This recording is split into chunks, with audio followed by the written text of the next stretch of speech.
Saudara, mari kita berdoa sekali lagi sebelum kita merenungkan firman Tuhan. Kami bersama ya Tuhan memohon berkat pimpinan Tuhan pada waktu kami membaca dan merenungkan firman Tuhan. Biar Tuhan waktu ini bukan sekedar menjadi waktu kami belajar sesuatu, menambah pengetahuan kami, tapi biarlah menjadi waktu di mana Tuhan bekerja di dalam hati kami dan Tuhan yang membawa kami, menarik kami lebih dekat kepada Tuhan. Terima kasih ya Tuhan, kami serahkan waktu di depan ke dalam tangan Tuhan. Dalam nama Tuhan Yesus kami berdoa. Amin. Selamat pagi saudara. Saudara, kemarin saya pilek dan tepar seharian dan hari ini seger, cuman masih bindeng, jadi saya pakai masker untuk khotbah dan kita sebaiknya jauh-jauhan, saudara gitu ya. Ini cukup jauh sih, lumayan. Oke saudara, kita akan bersama merenungkan sebuah kisah yang sangat terkenal di dalam Alkitab, yaitu kisah Yusuf dari Kejadian 39. Kejadian 39 ayat 1 sampai 12, kemudian 19 sampai 23. Saudara, kisah Yusuf ini sangat menarik karena tidak ada tokoh lain di dalam Alkitab yang kisah hidupnya diceritakan selengkap, atau kalau boleh saya pakai istilah sedramatis seperti kisah Yusuf. Sepanjang 13 pasal saudara di dalam kitab Kejadian dia diceritakan dengan sangat menarik sekali.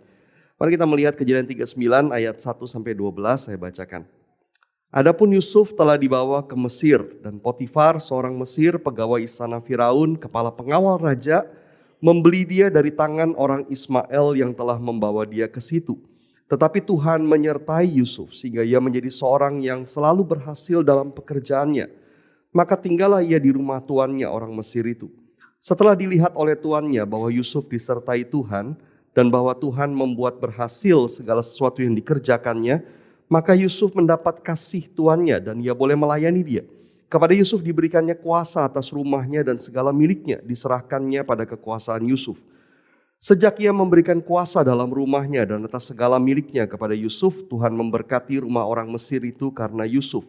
Sehingga berkat Tuhan ada atas segala miliknya, baik yang di rumah maupun yang di ladang. Segala miliknya diserahkannya pada kekuasaan Yusuf dan dengan bantuan Yusuf, ia tidak usah lagi mengatur apa-apapun selain dari makanannya sendiri. Adapun Yusuf itu manis sikapnya dan elok parasnya. Selang beberapa waktu istri tuannya memandang Yusuf dengan berahi, lalu katanya, "Marilah tidur dengan aku." Tetapi Yusuf menolak dan berkata kepada istri tuannya itu, "Dengan bantuanku, tuanku itu tidak lagi mengatur apa yang ada di rumah ini, dan ia telah menyerahkan segala miliknya pada kekuasaanku. Bahkan di rumah ini ia tidak lebih besar kuasanya daripadaku, dan tiada yang tidak diserahkannya kepadaku selain daripada engkau, sebab engkau istrinya. Bagaimanakah mungkin aku melakukan kejahatan yang besar ini dan berbuat dosa terhadap Allah?" Walaupun dari hari ke hari perempuan itu membujuk Yusuf, Yusuf tidak mendengarkan bujukannya itu untuk tidur di sisinya dan bersetubuh dengan dia. Pada suatu hari masuklah Yusuf ke dalam rumah untuk melakukan pekerjaannya, sedang dari seisi rumah itu seorang pun tidak ada di rumah. Lalu perempuan itu memegang baju Yusuf sambil berkata, "Marilah tidur dengan aku." Tetapi Yusuf meninggalkan bajunya di tangan perempuan itu dan lari keluar. Ayat 19. Baru saja didengar oleh tuannya perkataan yang diceritakan istrinya kepadanya, "Begini-begitulah aku diperlakukan oleh hambamu itu," maka bangkitlah amarahnya. Lalu Yusuf ditangkap oleh tuannya dan dimasukkan ke dalam penjara tempat tahanan-tahanan raja dikurung. Demikianlah Yusuf dipenjarakan di sana. Tetapi Tuhan menyertai Yusuf dan melimpahkan kasih setianya kepadanya dan membuat Yusuf kesayangan bagi kepala penjara itu. Sebab itu kepala penjara mempercayakan semua tahanan dalam penjara itu kepada Yusuf, dan segala pekerjaan yang harus dilakukan di situ dialah yang mengurusnya. Dan kepala penjara tidak mencampuri segala yang dipercayakannya kepada Yusuf, karena Tuhan menyertai dia dan apa yang dikerjakannya dibuat Tuhan berhasil. Sampai sini jawab pembacaan bagian firman Tuhan. Saudara, kalau kita memperhatikan di dalam Alkitab, kisah Yusuf itu mulai diceritakan di dalam Kejadian pasal 37. Dan saudara, itu akan terus berlanjut sampai Kejadian yang pasal terakhir. Nah saudara, di dalam Kejadian 37, Yusuf diperkenalkan sebagai seorang remaja berusia 17 tahun. Masih sangat muda, gagah, dia juga adalah anak yang sangat dikasihi oleh Yakub, ayahnya, lebih daripada semua anak yang lain. Nah, saudara, Alkitab tidak mencatat konflik apa yang terjadi di dalam keluarga ini, tetapi hanya dikatakan saudara-saudaranya membenci dia. Nah, saudara, ada beberapa hal memang yang mungkin menjadi alasan yang dicatat di dalam Alkitab. Yang pertama adalah jelas karena ayahnya pilih kasih. Saudara, salah satu tandanya adalah ayahnya menyuruh membuat jubah yang maha indah bagi Yusuf. Dan hanya Yusuf yang menerima itu. Yang kedua, Yusuf suka menyampaikan kabar kepada ayahnya tentang kejahatan saudara-saudaranya. Saudara, tidak berarti ini adalah sesuatu yang negatif. Karena Yusuf tidak menyampaikan laporan palsu, tetapi dia hanya menyampaikan apa yang memang terjadi di sana. Dan yang ketiga, saudara, puncaknya adalah ketika Yusuf bermimpi bahwa ayahnya, ibunya, saudara-saudaranya akan sujud menyembah dia. Juga tidak salah Yusuf mendapatkan mimpi dari Tuhan dan tidak salah dia menyampaikan isi mimpinya itu. Tetapi saudara-saudaranya betul-betul sangat marah dengan mimpi itu. Nah, saudara, di dalam ketiga hal itu, sebetulnya Yusuf sama sekali tidak bersalah. Ayahnya mengasihi dia lebih dari yang lain. Yusuf menyampaikan kejahatan saudara-saudaranya. Yusuf menerima mimpi dari Allah dan menyampaikan isi mimpinya. Tidak ada kesalahan dari pihak Yusuf. Tapi satu kali ketika Yusuf mencari saudara-saudaranya di padang, ketika ia jauh dari ayahnya, saudara-saudaranya kemudian berunding untuk membunuh dia. Dan akhirnya saudara, memang mereka tidak jadi membunuh dia, tetapi menangkap dia, memasukkan dia ke sumur, lalu menjual Yusuf ke pedagang budak. Dan inilah latar belakang bagian yang kita baca, kisah bagaimana Yusuf bisa tiba di Mesir. Nah, bagian yang kita baca tadi memberitahu kita bahwa Yusuf kemudian dibeli sebagai budak oleh Potifar, seorang Mesir, pegawai istana Firaun, kepala pengawal raja. Tetapi yang sangat luar biasa, saudara, di tengah kehidupan serendah seperti itu sebagai budak, Alkitab mengatakan Tuhan menyertai Yusuf sehingga ia selalu berhasil dalam pekerjaannya. Dan hal itu, saudara, penyertaan Tuhan itu disadari betul oleh Potifar. Karena apa saja yang dikerjakan Yusuf selalu berhasil. Saudara, maka Potifar kemudian mempercayakan seluruh miliknya, ladangnya, rumahnya dibawa kekuasaan Yusuf. Kita bisa bayangkan apa yang terjadi. Mungkin dia mempercayakan bisnisnya, mungkin dia mempercayakan apa yang dia miliki kepada Yusuf, dan semuanya berkembang, semuanya bertambah. Maka dia semakin berani mempercayakan kepada Yusuf. Saudara, maka sebagai budak, kalau boleh kita sebut karir Yusuf itu luar biasa. Dari seorang budak kemudian menjadi kepala rumah tangga. Dan ini bukan rumah tangga orang sembarangan, tetapi pejabat tinggi Mesir. Maka sekalipun dia masih budak, tetapi Yusuf mulai menikmati hidup yang baik di rumah Potifar. Tetapi sayangnya hidup yang baik itu, kebaikan itu tidak dinikmati berumur panjang. Karena satu peristiwa terjadi, Yusuf mengalami kesulitan lagi. Dan sama seperti sebelumnya, sebetulnya tidak ada kesalahan di pihak Yusuf. Tetapi kesulitan itu tiba kepada dia justru karena dia itu manis sikapnya dan elok parasnya. Terjemahan lebih tepat adalah well built and good looking. Gagah dan tampan, mungkin begitu. Nah, saudara, dan inilah yang menjadi sumber kesulitan bagi Yusuf. Karena selang beberapa waktu, istri Potifar mulai memandang dia dengan berahi. Dan dari hari ke hari dia membujuk Yusuf untuk tidur dengannya. Nah, saudara, walaupun tidak disebutkan, saya bisa menduga bahwa istri Potifar sebagai istri pejabat tinggi, dia cantik. Paling gak lumayan cantik. Dan kita bisa menduga juga, saudara, bahwa dengan kecantikannya ditambah dengan kekuasaannya sebagai istri pejabat, dia terbiasa mendapatkan apa yang dia inginkan. Mungkin ini bukan pertama kalinya bahkan dia berselingkuh dengan bawahan Potifar, mungkin. Maka bisa dibayangkan, saudara, betapa marahnya istri Potifar ketika Yusuf yang hanya seorang budak ini berani menolak dia. Saudara, John Calvin di dalam tafsirannya mengatakan Yusuf pastilah dikaruniai kekuatan luar biasa oleh Roh Kudus sampai mampu menolak godaan sebesar itu. Sampai akhir. Saudara, bayangkan besarnya godaan itu bagi Yusuf. Dia usia 17 tahun. Saudara, dan Yusuf punya segala alasan untuk membenarkan diri mengikuti bujukan istri Potifar. Dia tidak tahu dia apakah bisa berjumpa lagi dengan keluarganya. Ayahnya jauh dari dia, tidak akan tahu apa yang dia lakukan. Dia juga seorang budak yang nyawanya pun milik tuannya. Maka wajar kalau dia mengikuti kemauan istri tuannya. Bahkan kalau dia mengikuti kemauan istri Potifar, mungkin hidupnya akan terangkat lagi. Atau bahkan mungkin satu kali dia bisa bebas pulang ke rumahnya. Yusuf punya segala alasan untuk jatuh ke dalam pencobaan itu. Ditambah lagi, saudara, pencobaan itu bukan hanya datang 1-2 kali. Karena dikatakan dari hari ke hari perempuan itu membujuk Yusuf.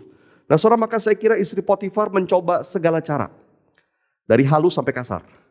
Dan godaan yang dia berikan saudara bukan sekedar lewat mulut, tapi juga mungkin lewat kedipan mata, lewat sentuhan ketika berpapasan, lewat pakaian yang sengaja dibiarkan terbuka, lewat macam-macam.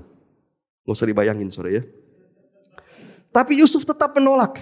Dan alasan penolakan Yusuf diberikan di dalam ayat 9. Bagaimana mungkin aku melakukan kejahatan yang besar ini dan berbuat dosa terhadap Allah. Sampai satu kali saudara ketika Yusuf melakukan pekerjaannya, istri Potifar berusaha menggoda dia untuk terakhir kalinya. Dia mengatur begitu rupa sehingga tidak ada orang dalam rumah itu, sehingga tidak ada saksi. Dan ketika Yusuf lari daripadanya, habislah kesabaran istri Potifar. Dia mengarang cerita bohong, menuduh Yusuf berusaha memperkosa dia. Maka Potifar yang marah kemudian menangkap Yusuf dan memasukkan ke dalam penjara. Saudara, ini yang dialami oleh Yusuf. Karena ketaatannya kepada Tuhan, dia mengalami kehancuran.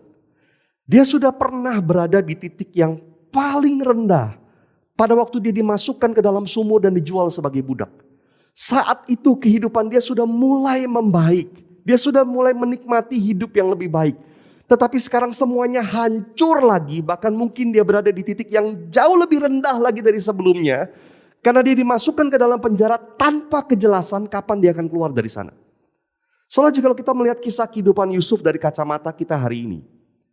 Bukankah saudara sangat wajar kalau orang seperti ini kemudian menjadi orang yang penuh kemarahan, kepahitan, kebencian, kecurigaan baik kepada manusia maupun kepada Tuhan.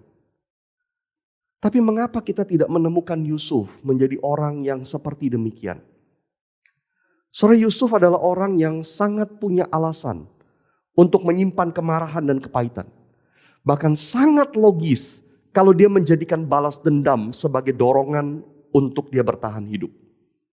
Bahwa satu kali nanti aku akan keluar dari kondisi ini. Aku akan tunjukkan, aku akan balas dendam kepada saudara-saudaraku. Saudara, bukankah sangat wajar kalau Yusuf seperti itu? Karena apa yang dilakukan oleh saudara-saudaranya kepada dia adalah kejahatan yang sangat besar. Dia adalah saudara mereka. Satu ayah, satu rumah, tumbuh bersama mereka. Tapi dia dikhianati oleh mereka. Dan kita tahu saudara, pengkhianatan yang dilakukan oleh orang yang dekat selalu terasa lebih menyakitkan daripada kejahatan yang dilakukan oleh orang lain. Dengan jelas saudara, Yusuf pasti mengingat tatapan kebencian saudara-saudaranya. Bagaimana waktu itu dia memohon belas kasihan mereka supaya dia jangan dimasukkan ke dalam sumur. Dengan jelas Yusuf pasti mengingat bagaimana waktu dia dijual, dia menjerit, menangis, mohon ampun. Tapi saudara-saudaranya dengan kejam tetap menjual dia. Dengan jelas saudara, Yusuf pasti mengingat pengalaman dia sebagai seorang budak. Dia dibawa ke Mesir, dia dirantai, dia dijual di pasar budak. Dia harus menelan berbagai hal yang sangat merendahkan dalam kehidupan sebagai budak. Dan sekarang karena ketaatannya kepada Tuhan, dia mengalami penderitaan yang lebih besar lagi. Maka Yusuf punya segala alasan untuk marah, pahit, benci, atau bahkan kehilangan iman. Tapi kita tidak menemukan sama sekali Yusuf yang seperti demikian. Why? Apa yang terjadi? Saudara, ada banyak hal yang mungkin terjadi di dalam hati dan pikiran Yusuf. Tapi saya ingin menyoroti dua hal saja yang diindikasikan oleh Alkitab. Yang pertama, Yusuf percaya Tuhan beserta dengan dia. Saudara, kalau melihat di ayat 2 mengatakan Tuhan menyertai Yusuf sehingga ia menjadi seorang yang selalu berhasil dalam pekerjaannya. Ditegaskan lagi ayat 3, Yusuf disertai Tuhan dan Tuhan membuat berhasil segala sesuatu yang dikerjakannya. Di ayat 5 dikatakan Tuhan memberkati rumah Potifar karena Yusuf. Ayat 21, ayat 23 sekali lagi ditekankan Tuhan menyertai Yusuf. Berulang kali surah itu ditegaskan. Di titik terendah hidupnya sebagai seorang budak, segala hal yang buruk bisa terjadi kepada Yusuf. Dia bisa dianiaya oleh sesama budak, dia bisa disiksa, dibunuh oleh tuannya. Karena sepertinya dia total sendirian. Jauh dari ayahnya yang mengasihinya. Jauh dari semua miliknya, jauh dari statusnya. Tidak ada orang sepertinya yang kepadanya dia bisa mengharapkan pertolongan. Tapi pertanyaannya saudara, betulkah Yusuf sendirian? Bagian ini menegaskan Yusuf tidak sendirian. Bahkan yang menyertai dia jauh lebih berkuasa, jauh lebih mampu menopang dia daripada apapun yang pernah dia miliki. Karena Tuhan yang menyertai dia. God is with him. Begitu nyata saudara penyertaan Tuhan itu, sehingga Potifar pun tidak bisa menutup matanya. Begitu jelas bagi Potifar. Maka kita boleh yakin bahwa itu juga begitu jelas bagi Yusuf. Bahwa tidak mungkin ini adalah tangannya sendiri. Tidak mungkin dia bisa seperti itu jika bukan Tuhan yang menyertai. Maka Yusuf tidak meragukan penyertaan Tuhan di rumah Potifar itu. Pertanyaan bagi kita, dan mungkin juga pernah menjadi pertanyaan bagi Yusuf mungkin, adalah apakah Tuhan juga menyertai pada waktu saudara-saudaranya sedang berunding untuk membunuh dia? Apakah Tuhan juga menyertai pada waktu dia diseret ke Mesir dan dijual sebagai budak? Di mana Tuhan pada waktu dia menangis dan menjerit waktu itu? Saudara, kita cenderung mengaitkan kehadiran Tuhan dengan apa yang bisa kita lihat sebagai berkat dan kebaikan dalam hidup kita. Jikalau keadaan baik, kita merasa Tuhan beserta. Jikalau keadaan tidak baik, maka Tuhan tidak beserta. Tapi betulkah begitu? Satu hal saudara yang saya temukan, Tuhan sangat mengerti kelemahan kita. Maka Tuhan seringkali menyatakan kehadirannya dengan jelas di momen-momen tertentu dalam hidup kita. Supaya kita yang lemah ini bisa percaya bahwa dia selalu hadir dalam setiap momen hidup kita.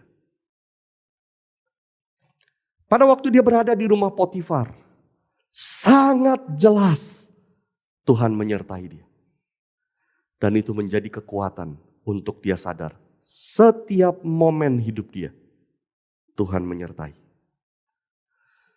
Kalau Tuhan sangat jelas menyertai Yusuf di rumah Potifar sehingga dia berhasil dalam segala sesuatu. Sehingga Potifar pun melihat dengan jelas penyertaan itu. Bahkan seisi rumah Potifar diberkati karena Yusuf, maka Yusuf bisa yakin. Ketika dulu dia dijual sebagai budak pun, ada di situ Tuhan menyertai. Dan Yusuf juga bisa yakin ketika istri Potifar memfitnah dia dan dia dimasukkan ke penjara, saat itu pun Tuhan juga menyertai. Dan Alkitab memberitahu kita Yusuf sungguh mengalami lagi penyertaan Tuhan dan kasih setia Tuhan di dalam penjara itu. Saudara, Nabi Yesaya pernah menulis sebuah kalimat yang sangat indah. Sion berkata, Tuhan telah meninggalkan aku dan Tuhanku telah melupakan aku. Jawaban Tuhan adalah, dapatkah seorang perempuan melupakan bayinya sehingga ia tidak menyayangi anak dari kandungannya? Sekalipun dia melupakannya, aku tidak akan melupakan engkau. Lihat, aku telah melukiskan engkau di telapak tanganku. Umat Tuhan kadang-kadang bertanya seperti ini. Tuhan telah meninggalkan aku, Tuhan telah melupakan aku. Jawaban Tuhan adalah, dapatkah seorang perempuan melupakan bayinya? Tidak mungkin. Tapi sekalipun itu terjadi, kasih Tuhan jauh lebih besar. Sekalipun dia melupakannya, aku tidak akan melupakan engkau. Lihat, aku telah melukis engkau di telapak tanganku. Tidak pernah Tuhan melupakan kita. Di dalam hidup setiap kita, bukankah kasih setia Tuhan sudah ditunjukkan dengan sangat jelas waktu Yesus mati bagi kita di kayu salib dan kita menerima keselamatan? Bukankah sangat jelas kalau kita adalah anak Tuhan? Dan saya kira tidak berhenti di sana. Bukankah setelah diselamatkan, setiap kita mengalami lagi dan lagi kasih karunia dan penyertaan Tuhan dalam berbagai momen hidup kita. Maka Tuhan pernah, telah, dan akan terus berbuat baik kepada kita. Maka hari ini saudara, bagaimana mungkin Tuhan tidak menyertai kita? God is with us. Apakah kita percaya itu? Kedua, Yusuf bukan saja percaya Tuhan beserta dengan dia, tapi Yusuf memegang janji Tuhan di depan sana. Saudara, mimpi yang Yusuf terima adalah ayahnya, saudara-saudaranya akan sujud menyembah dia. Sebuah gambaran akan posisi kemuliaan. Dan Yusuf akhirnya sungguh mengalami penggenapan mimpinya ketika dia menjadi penguasa di kerajaan Mesir. Saudara, kita suka dengan happy ending. Naturally begitu. Dan itu sebabnya saudara kebanyakan film berakhir dengan happy ending. Kisah Yusuf berakhir dengan happy ending. Setiap kali saya membaca Alkitab dan sampai pada akhir kisah Yusuf, ketika dia menguji ketulusan saudaranya, ketika dia menangis, memeluk saudaranya satu persatu, dia berjumpa dengan ayahnya, saya terharu. Itu momen yang sangat indah, happy ending. Tapi ada dua hal yang sering kali kita lupakan. Yang pertama adalah ada proses menuju happy ending. Saudara, berapa lama Yusuf menantikan penggenapan itu? Pada waktu dia dijual sebagai budak, Yusuf berusia sekitar 17 tahun. Waktu dia menjadi penguasa di Mesir, dia berusia sekitar 30 tahun. Waktu saudara-saudaranya pertama kali datang kepadanya, sujud di hadapannya, mungkin dia berusia 38 atau 40 tahun. Anggaplah saudara happy ending itu mulai terjadi ketika dia berusia 30 tahun menjadi penguasa di Mesir. Tapi itu berarti sudah 13 tahun berlalu sejak dia menjadi budak. Berapa lama dia bekerja di rumah Potifar, kita tidak tahu. Tapi ada kitab Yahudi yang menyebut dia hanya bekerja 1 tahun di rumah Potifar. Kalau itu betul, berapa lama dia di penjara? 12 tahun. 17 tahun dijual sebagai budak, 1 tahun bekerja di rumah Potifar, 12 tahun di dalam penjara tanpa tahu kapan dia bisa keluar. Dan kemudian dia menjadi penguasa di Mesir. Dan tunggu 8-10 tahun lagi, baru dia bertemu dengan saudara-saudaranya. Pertanyaan kita, saudara, bagaimana Yusuf bisa tekun menanggung semua itu? Mimpi dia hanya menunjukkan apa yang akan terjadi di akhir, tidak memberitahu dia prosesnya. Dia hanya tahu ujungnya. Satu kali akan terjadi, ada gambaran kemuliaan, dia akan menjadi sesuatu yang besar. Tetapi bagaimana prosesnya dia tidak tahu. Tetapi di akhir kisah Yusuf, saudara, ketika kita melihat dia memeluk saudara-saudaranya tanpa kebencian, melimpahi mereka dengan pemberian dan memelihara hidup mereka, maka kita tahu di dalam prosesnya Yusuf tidak terus menimbun kepahitan, kemarahan, kebencian, tapi dia memegang janji Tuhan di depan sana. Dan yang kedua, saudara, dalam proses menuju happy ending itu ada kesamaan dan juga perbedaan antara kita dengan Yusuf. Perbedaan kita dengan Yusuf adalah kita tidak tahu apa yang akan terjadi dengan hidup kita di masa depan. 10 tahun, 20 tahun dari sekarang, kita tidak terima janji seperti Yusuf. Saudara, kita tidak tahu seperti Yusuf begini. Di ujung sana kamu akan jadi seperti ini. Maka Yusuf di akhir dari semuanya bisa berdiri di depan saudara-saudaranya dan berkata bahwa mereka mereka-rekakan yang jahat, tapi Allah telah mereka-rekakannya menjadi kebaikan. Mereka merancang kematian, kehancuran bagi Yusuf, tapi Allah menggunakan semua itu untuk maksudnya yang mulia. Yusuf bisa melihat semua yang terjadi itu make sense buat dia.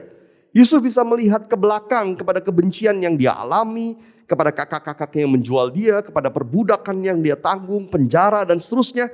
Dia mengerti mengapa semua itu terjadi pada akhirnya. Kita tidak diberikan janji itu. Kita mungkin tidak akan pernah mengerti mengapa kita mengalami semua yang kita alami hari ini. Kita tidak sama dengan Yusuf. Tetapi saudara, kesamaan kita dengan Yusuf adalah kita sama-sama sudah diberitahu ujungnya. Destination-nya yang dijanjikan Tuhan kepada kita bukan di dalam hidup ini, tapi di kehidupan kekal. Ujungnya kita tahu. Bahwa kita pasti akan berjumpa dengan Tuhan. Kita akan dirangkul oleh Tuhan. Dan kita akan bisa melihat semua yang terjadi dalam hidup kita make sense. Dan kita akan menyadari betapa Tuhan hadir terus menerus di dalam segala hal yang kita alami dalam dunia ini. Ujungnya kita tahu karena ada janji Tuhan. Seorang pendeta bernama John T. Rhodes, dia mengatakan begini. Suffering is heavy, but not as heavy as glory. Penderitaan memang sangat berat, tapi tidak sebesar kemuliaan. Saya tidak ingin menganggap enteng penderitaan. Tapi seberat dan sebesar apapun, penderitaan hanya sementara. Penderitaan akan berakhir ketika kita melangkah masuk ke dalam kekekalan. Dan kemuliaan di sana jauh lebih besar, jauh lebih berat daripada penderitaan yang sudah kita alami. Saya kira saudara mungkin tidak ada dari kita yang mengalami seperti apa yang dialami Yusuf. Tapi saya tahu kita punya penderitaan masing-masing. Kita mungkin mengalami kehidupan yang penuh drama, keluarga yang berantakan, hubungan dengan orang tua dan anak terus mengalami kesulitan, atau pernikahan kita mungkin menghadapi masalah. Atau mungkin saat ini kita atau anggota keluarga kita sedang bergumul dengan sakit yang parah, atau bahkan kita sedang mengalami kedukaan. Saudara, pandemi sekarang ini juga mungkin membuat mimpi kita untuk memiliki kehidupan yang baik, tenang, nyaman, makin terasa jauh. Pekerjaan tidak lagi menjanjikan, bisnis seperti tidak ada harapan, dan kita makin kehilangan damai sejahtera. Atau mungkin kita mengalami difitnah, disalah mengerti, dituduh berbagai hal yang tidak kita lakukan. Kita mungkin direndahkan, dibully, diperlakukan tidak adil oleh orang di sekitar kita. Kita bukan Yusuf, saudara. Pengalaman hidup kita dengan Yusuf berbeda. Janji Tuhan kepada kita juga berbeda. Tapi bukankah kita anak Tuhan? Sama seperti Yusuf. Bukankah kita disertai dan disayangi Tuhan? Sama seperti Yusuf. Dan bukankah kepada kita Tuhan juga sudah perlihatkan tujuan akhir, destination kita, kemuliaan di depan sana.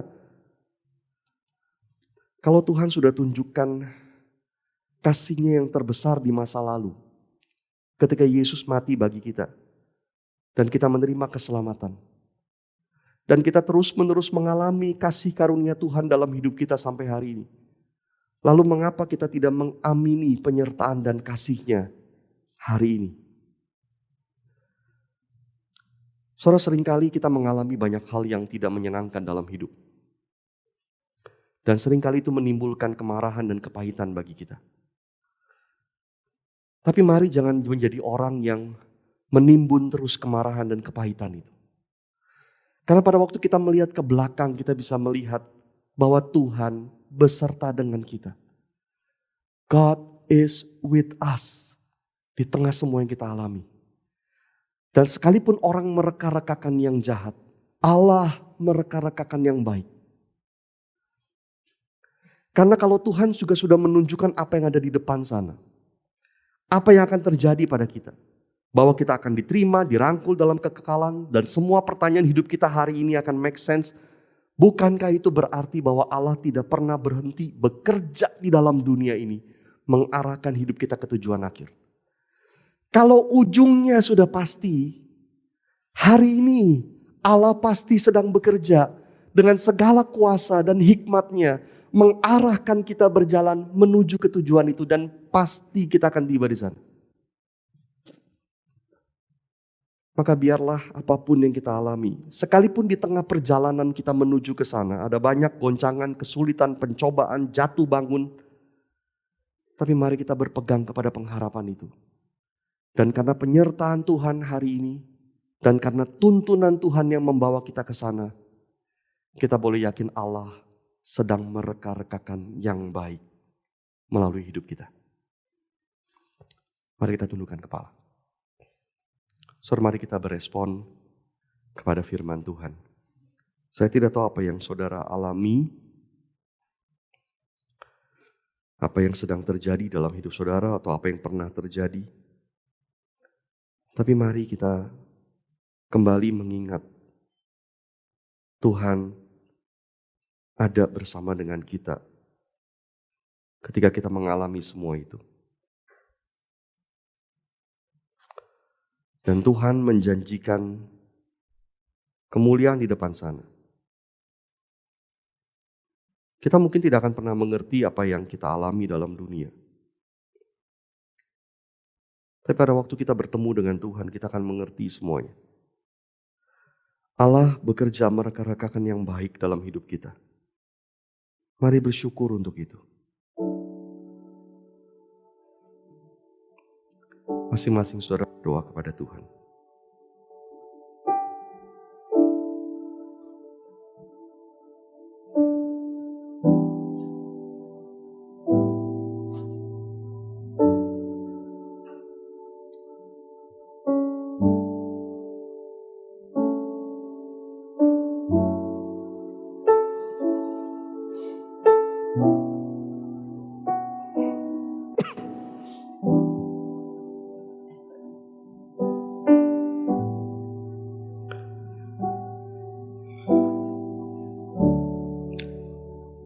Tuhan, kami bersyukur untuk apa yang kami baca dan renungkan bersama. Biarlah ya Tuhan perenungan sederhana akan firman-Mu ini boleh terus bergema di dalam hati kami dan menuntun kami. Menuntun kami untuk disembuhkan, dipulihkan, dikuatkan oleh Injil-Mu ya Tuhan. Bahwa kasih-Mu ya Tuhan sudah nyata bagi kami. Engkau terus bersama dengan kami di dalam setiap hal yang terjadi. Dan Engkau sedang mengarahkan semuanya untuk kebaikan. Dan biar kami percaya kepada-Mu ya Tuhan. Sehingga hidup kami dipenuhi dengan iman, dipenuhi dengan sukacita. Tuhan berkati setiap kami. Terima kasih ya Tuhan. Di dalam nama Tuhan Yesus kami berdoa. Amin.